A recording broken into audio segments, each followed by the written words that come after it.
Las lecturas que nos presenta hoy la liturgia en este miércoles de la cuarta semana del tiempo de Cuaresma vienen a mostrarnos lo delicado y la gravedad de uno de los pecados que yo creo que son más difíciles de vivir, de superar, y que sobre todo es cerrarse de una manera muy fuerte a la gracia de Dios, que es el pecado, como se le conoce en el Antiguo Testamento, de la dureza del corazón. Cuando el hombre se cierra ante la gracia de Dios, se mantiene en su situación de pecado, y es como muchas veces lo hemos escuchado, como no querer, sencillamente no querer salir de donde estamos y cerrarnos a la gracia de Dios. En la primera lectura, concretamente, el Señor va a tener esta expresión en torno al pueblo. Es un pueblo de cabeza dura, es un pueblo de corazón duro. O como en los evangelios incluso nos lo va a presentar Jesús, esos pecados que se llaman también el pecado contra el Espíritu Santo, que el mismo Jesús dice, ese pecado no se perdona. ¿Por qué? No porque Dios no pueda perdonar, sino porque el que se ha cerrado a la gracia le impide a Dios, en su infinita misericordia, entrar en ese corazón, en esa cabeza, en esa vida. Pero vayamos a la primera lectura, y desde el Salmo 105, podríamos decir que nos ilustra bien lo que está pasando. Decía el Salmo, ¿qué pasó con el pueblo? Se olvidaron del Dios que los salvó y que hizo portentos por ellos. Se olvidaron. Y entonces, por eso, dice, construyeron un becerro, un ídolo de oro, y lo adoraron. ¿Qué es lo que pasa? Estamos en el capítulo 32, nos dice que Moisés estaba lejos del pueblo, estaba en la montaña, y cuando Moisés llega, el pueblo se había rebelado. Y entonces le habían pedido a Aarón algo: constrúyenos un Dios que podamos sentir, que podamos tocar, así como lo tienen los otros pueblos. El pueblo que siempre vivía en la tentación de compararse con los demás, olvidándose de algo. Hacía poco Dios había hecho una alianza con ellos.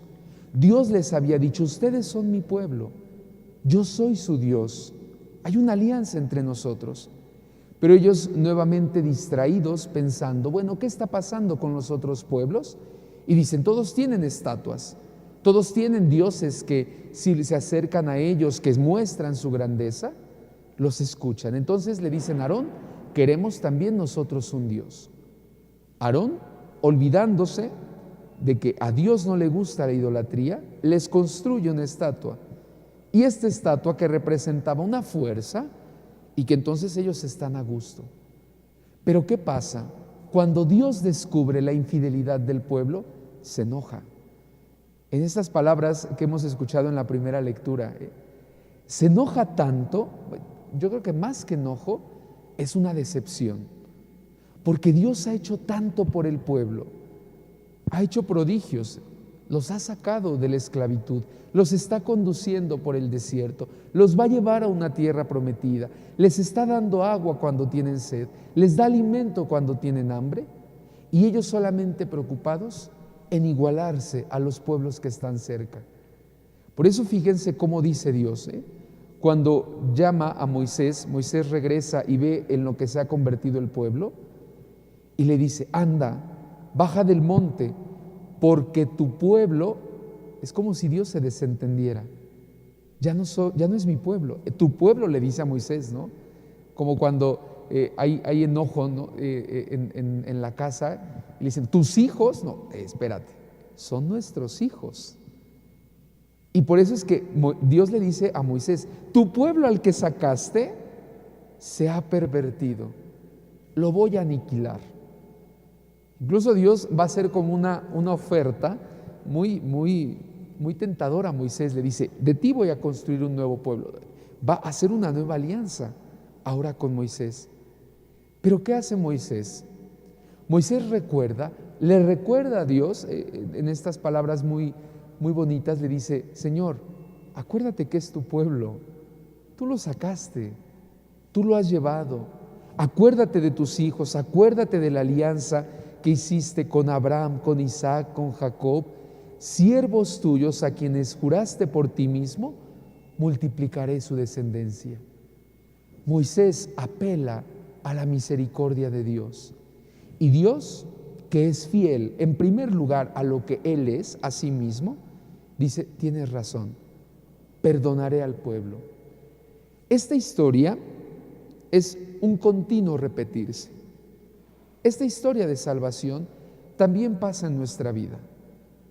Descubramos cómo, si nos descuidamos así un instante, si empezamos a ver a los otros pueblos, es decir, ahora a lo que sucede en el mundo, a veces también nosotros nos vemos tentados para apartarnos de Dios y nos construimos ídolos y nos apartamos del Señor y nos vamos así alejando cada vez más y más y más y más.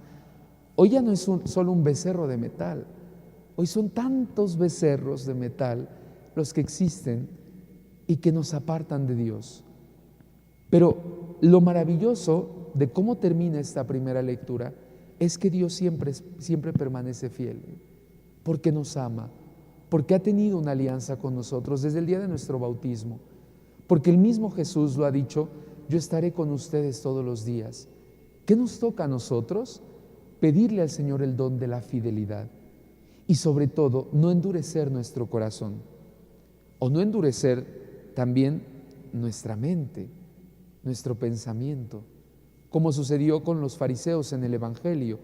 Es la continuación, ¿se acuerdan? Desde hace 2 días que iniciábamos el capítulo 5 con la curación del paralítico. Y entonces Jesús, después de esta curación, se ve frente a los ataques de los fariseos. Ellos le dicen, ¿con qué autoridad? ¿Por qué estás curando en sábado? ¿Por qué estás haciendo esto? Los fariseos que muestran también una dureza de corazón. Y Jesús va respondiendo, ¿no? Y es como si el Señor les dijera, bueno, por eso. Y ellos dijeran, no, por esto, no, ¿por qué lo haces?